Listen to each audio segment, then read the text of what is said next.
Hello, everyone.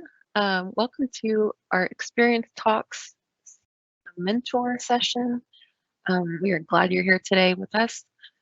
We will go ahead and get started. And just to start off, to introduce ourselves, we are the Experiential Programs team. My name is Amy Howell. I'm one of the Experiential Programs assistants. On the call today, my whole team is Kayla Hamilton is also, you'll hear from her here in a little bit. She's the coordinator for Experiential Programs team. And then our director is Brianna Hobbs, and our other experiential programs assistant is Alyssa Ungerman.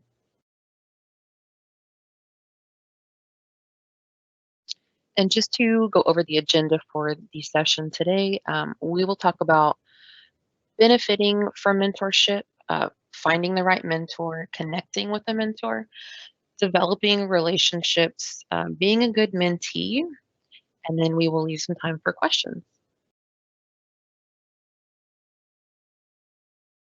And just to kick us off on the benefits, but found this quote, really thought it was powerful. A mentor is someone who allows you to see the hope inside yourself.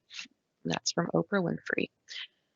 So, just to kind of define what a mentor actually is, someone with which you can develop a long term or short term relationship that is centered around building your growth and development, not only personally, but professionally. A mentor doesn't necessarily work on a day-to-day basis to help you make decisions, but they are there to help to serve as someone who can offer support, wisdom, and teaching over time. Um, so one thing is to provide knowledge. Mentors share their knowledge and experience with you so that you can learn from their experience. You can also then apply those lessons to your life as a student and in personal and professional settings. And learn from their experience, as I touched on before. Making mistakes in school or business is inevitable. However, you can learn lessons from your mentor's past experiences and stories so that you can then kind of avoid making those big errors in your life. And they're there to provide encouragement. Mentors are not only around to point out flaws or give advice, they also serve as that support system to provide you with that extra encouragement to take those risks and believe in yourself that you can. And they'll help you improve. It's often easier for someone outside of yourself to notice where you may need improvement. They get to know your strengths and weaknesses over time, and that can play a critical role in helping you become the best version of yourself. And to touch on advising, when you need to ask someone's opinion on a big decision, you can hopefully, turn to your trusted mentor for that advice. While some mentors prefer to guide you on your own answers, others are straightforward with their advice. Either way, they can be there to help you make those decisions and maybe bounce ideas off of.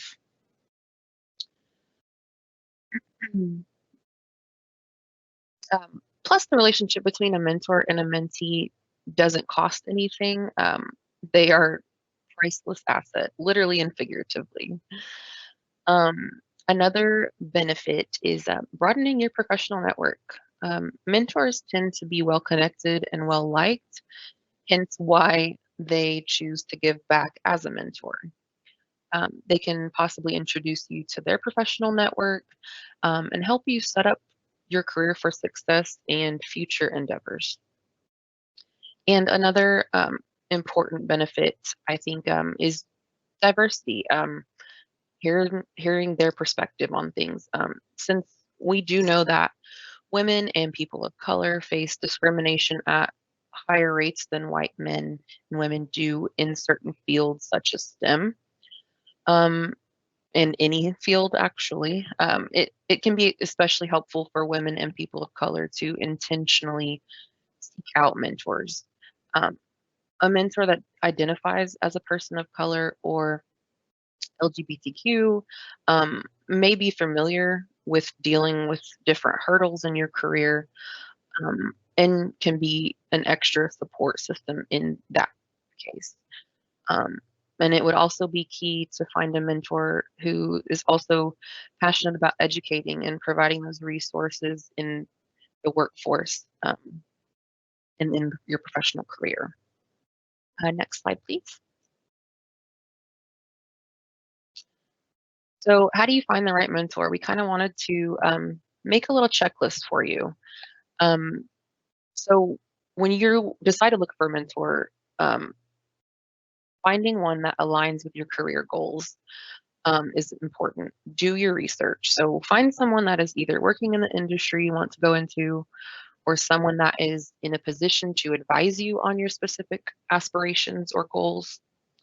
Someone who has a general idea of the current role or industry, who will be able to give you advice on things like new projects to explore, certifications or training you need to get ahead, and how to manage office politics within those organizations that you may get to in life.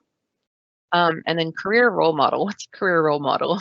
Well, a role model is someone who others may try to emulate or look up to because they are efficient or skilled in some way. Um, I'm sure someone on the call has been asked in an interview, who's your role model? I heard a story once about a crime reporter talking to another reporter they admired, saying everyone in the business knew of this particular person in her decades of investigative brilliance. Um, she said, like, she was fierce, relentless, and respected. She was everything I hoped to be. That would be a really good example of a career role model. I don't think it necessarily has to be someone in your particular field, but it could even be a professor who left a great impression on you, maybe by how determined and humble they are about their work. Um, I mean, finding your career role model, someone you look up to their work ethic or their drive. But most importantly, I think choose someone whose reputation will indicate that you're serious about becoming one of your industry's high achievers as well. And then make sure your mentor serves a purpose. Find that reason, find that purpose you want a mentor or need a mentor. You want to have more than one mentor in your life, and you probably will. You may have a mentor who is helping you with the transition from your college career into the workforce as a professional. Um, Within school settings or organizations, you may even befriend a peer who turns into a mentor. This could involve the benefit of sharing networking contacts and offering support for one another. Another mentor that is what people like to call experienced leader. In a professional setting, this is someone that um, with high status or high seniority who has made their way up the ranks. They have gained enough personal experience and knowledge to impact to those who are up and coming stars or up and coming professionals. And then I think most importantly is start with your own professional network or industry. Don't think you always have to go find a brand new connection. You may already be connected with a possible mentor or even an informal mentor relationship ongoing that you may have. A lot of UTD alums that are employed in the industry or maybe a company that you want to learn more about love, giving back to other UTD comments. So look in your own professional circle. These individuals can be former bosses, former teachers, professionals. But as you look, try to prioritize someone who can give you long-term advice about your industry and have a good idea of your goals and what it takes to advance within your role. And next, Kayla will take us through how to actually connect with that mentor you found. Thanks, Amy, and thank you for all of those lovely insights on how we find our mentors and kind of where to be looking. So, the next part here that we're really going to talk about is the other half of the battle, and that is connecting with a mentor. So, at this point, you have maybe identified some people that you would like to connect with. You've gone through that mentor checklist, and you've identified a couple of people that you want to actually reach out to. So, how do we actually go through that process? So, first, it's important to think about all of the places where you can seek out that mentorship. So Amy just talked about starting with your kind of your inner circle and maybe working our way out from there. So other popular places where we often seek out mentorship are on places like LinkedIn, creating our own little employer network with our internal contacts and then helping them help us develop more external contacts, and then also through just emailing, cold emails and things like that. So coming up, we will show you an exact kind of communication that you can send out, but there's some important things to think about to put into a communication with a prospective mentor. So number one is to be specific in your request. So when you're reaching out for an initial connection with somebody, it's really important that you are specific in what you're looking for out of that connection and how much time that you're going to put into that, how much time of theirs you want to take up.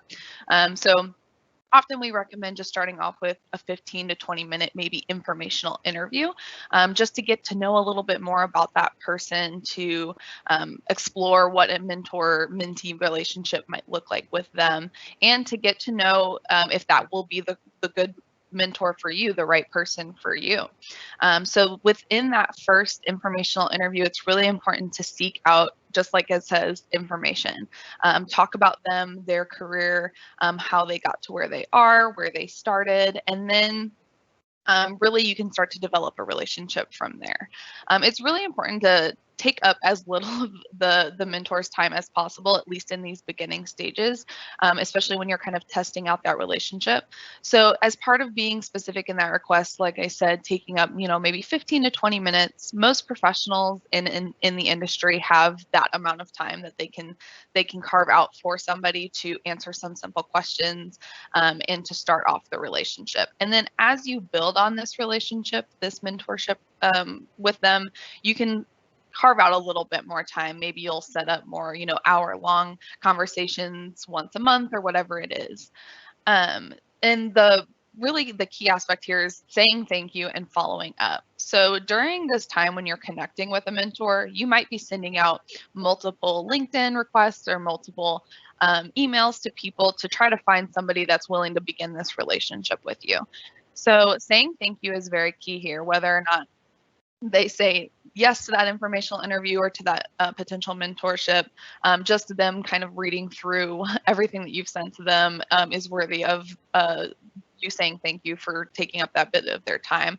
And additionally, follow up here is really, really key. So let's say that you begin with that informational interview and you've kind of met with them initially, following up with them to schedule another meeting and maybe set the parameters of a mentorship. And we're going to go over all of that in a minute when we talk about developing the relationship.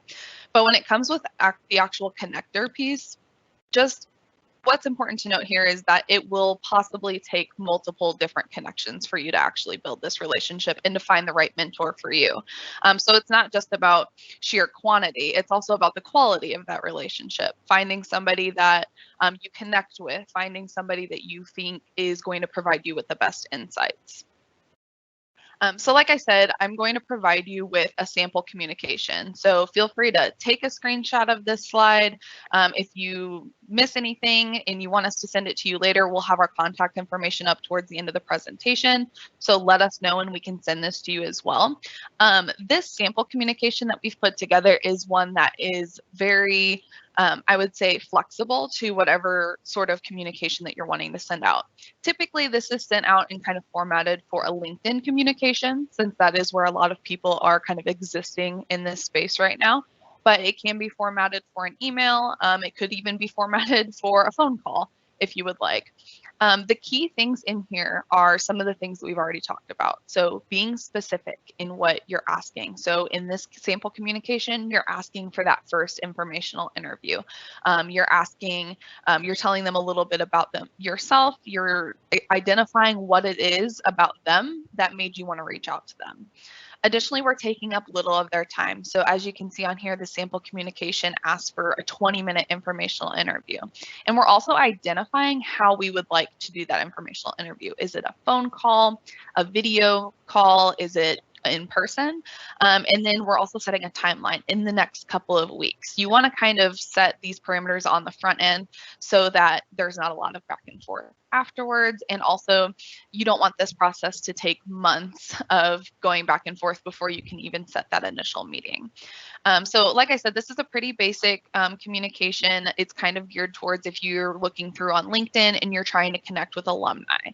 But you can format this to be kind of what you want it to be. Maybe you had a mutual connection that sparked the initial conversation. You can talk about that mutual connection.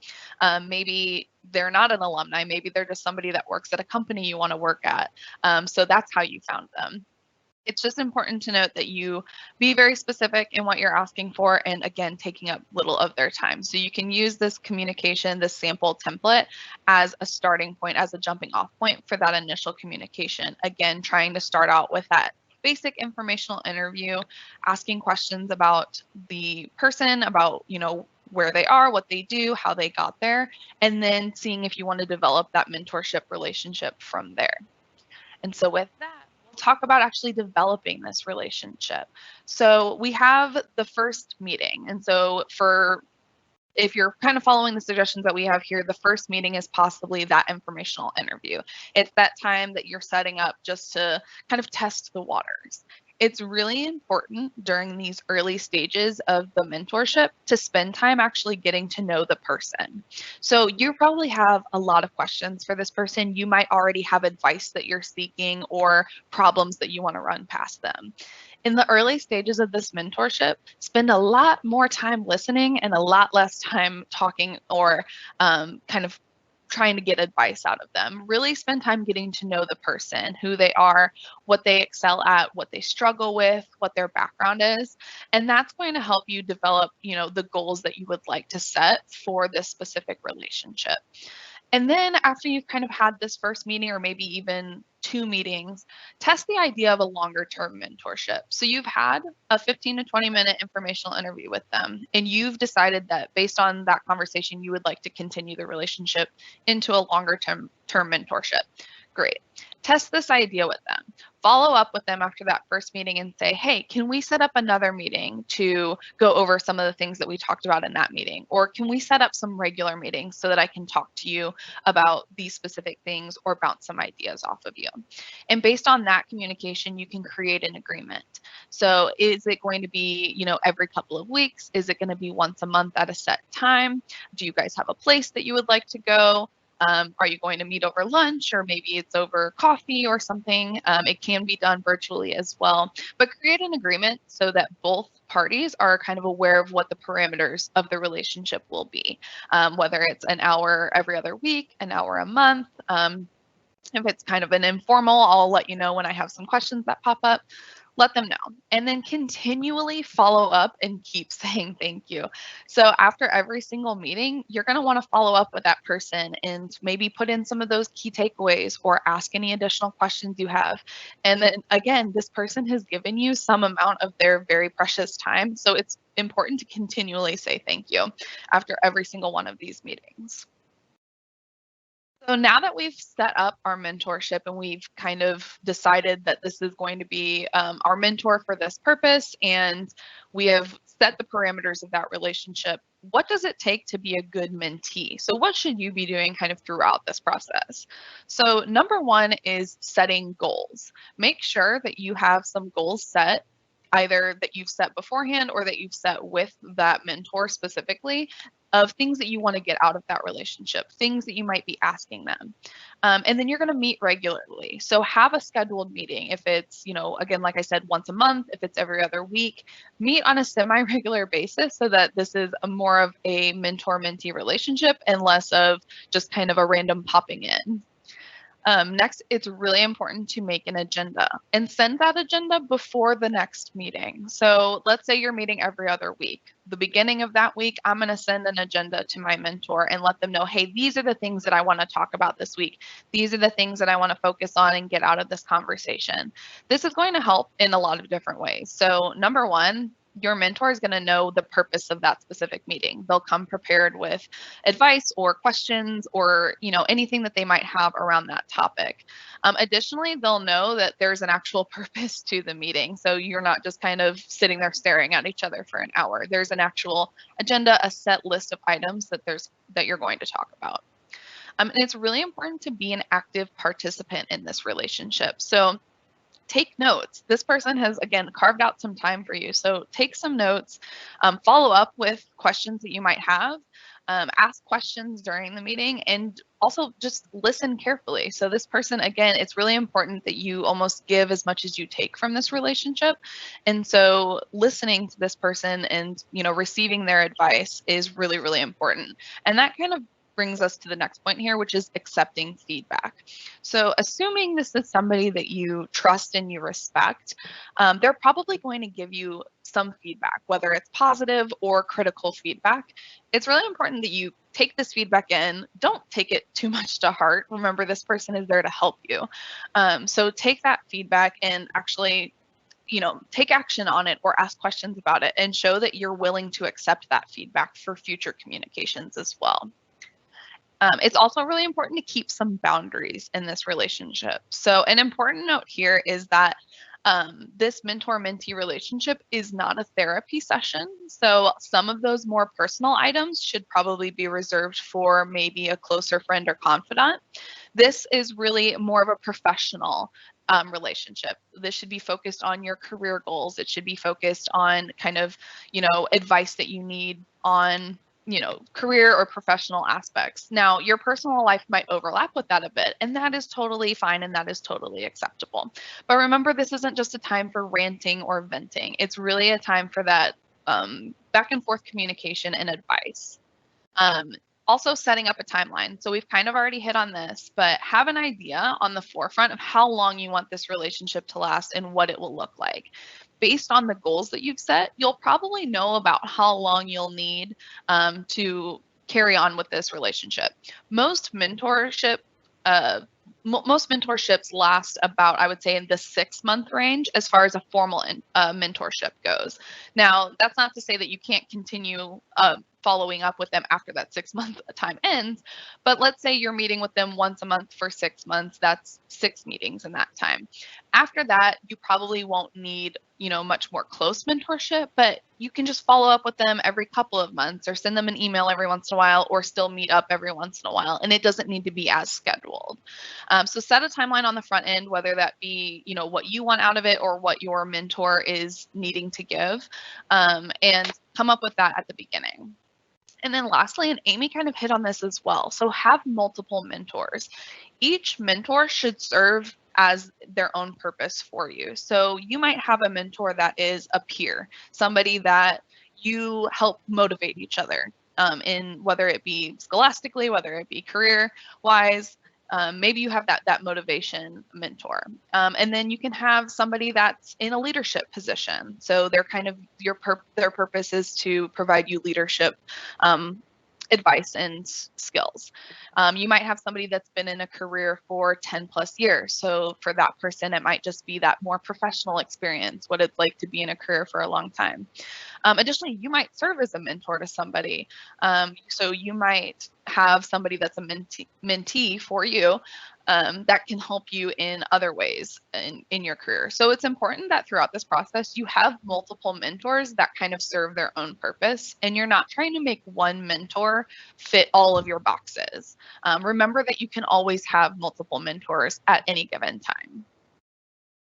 So some things that I want you to keep in mind based on the conversation that we had. I know this is only a 30-minute talk here, so things go by and information goes by really quickly. If you only take these things out of this conversation, then that's great.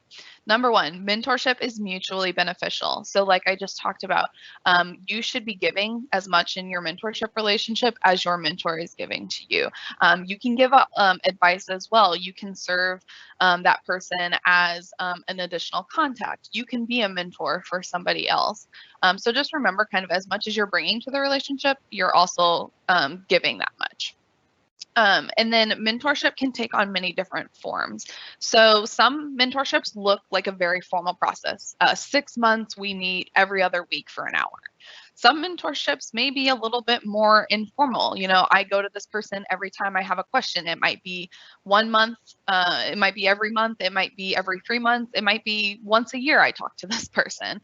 Mentorships look very different to different people. And that's because every mentor mentee relationship has its own purpose. And so we've talked about this a couple of times. But every mentor that you have should have its own kind of goals set for that relationship, whether it's the leader that you're talking to, the peer that you're talking to, or the industry professional that you're talking to. Have those goals set for each relationship that you have. And then lastly, and probably most importantly, you are never too early or too late to have a mentor. So career professionals that have been in their career for 20 plus years, they have mentors. They also mentor others, but they have mentors. I, as a college student, had mentors. I also was a mentor to other people when I was in college. I have mentors now. I have mentees now. So at every stage in your life, in your career, there's a place for a mentor. And the best time to start gaining mentorship experience is right now, is as early as you can. So, on that, I'm going to pass it back over to Amy, and she's going to talk about some amazing mentorship examples that exist in I would say, the professional world, also in the fictitious world.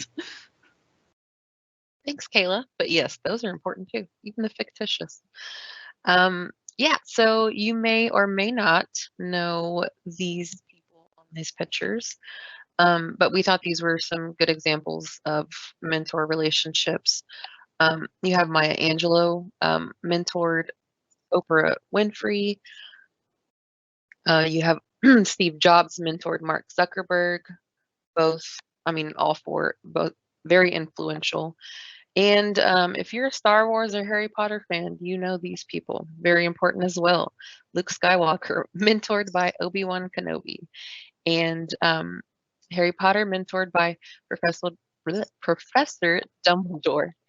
Um, so keep in mind, even, I mean, everyone has a mentor. And at some point in your life, it's just valuable to have one. Or, like Kayla said, more than one. Go to the next slide, Kayla. And then Alyssa or Kayla, do you guys see any questions? No questions right now, Amy. Okay. Well, if you guys have questions, just type them in the Q&A. But while we're waiting on those, Kayla, do we want to talk about our contact page? If you ever need anything, have any questions, appointments, anything. There's our Career Center email, our experiential programs, our team email is UTD interns. And then you can follow us. We encourage to follow us on Instagram, Twitter, LinkedIn, and then we do have a team, UCC Connect, on Microsoft Teams. So you can post any questions or anything you have there. And then this is National Internship Awareness Month. Again, you know that because you registered for this event. So we have two more. We have our LGBTQ plus intern panel next week, as well as our job and internship scams. So both going to be very important and engaging. And with that, I think if we don't have any more questions, Kayla, do you want to add anything else before we close out? No, I think that's great. I thank you to everyone that has attended. And just to kind of briefly talk about the events that we have coming up next week. So next week is the last week of Internship Awareness Month. And specifically the job and internship scams is a very important topic right now. Scams for jobs and internships are really on the rise. So we really encourage students to come out and or virtually come out and attend that workshop so that you can be able to identify some of those things and know what to do when a scam actually pops up for you. But other than that, I think that's pretty much all we had. Again, if you have any questions, you can send them to us via the email. You can still pop them into the Q&A area here. We're always available to answer those for you. But thank you so much for attending today, and please sign up for the rest of our events for National Internship Awareness Month, as well as all the other events we have going on in the Career Center. So, thank you. Thank you.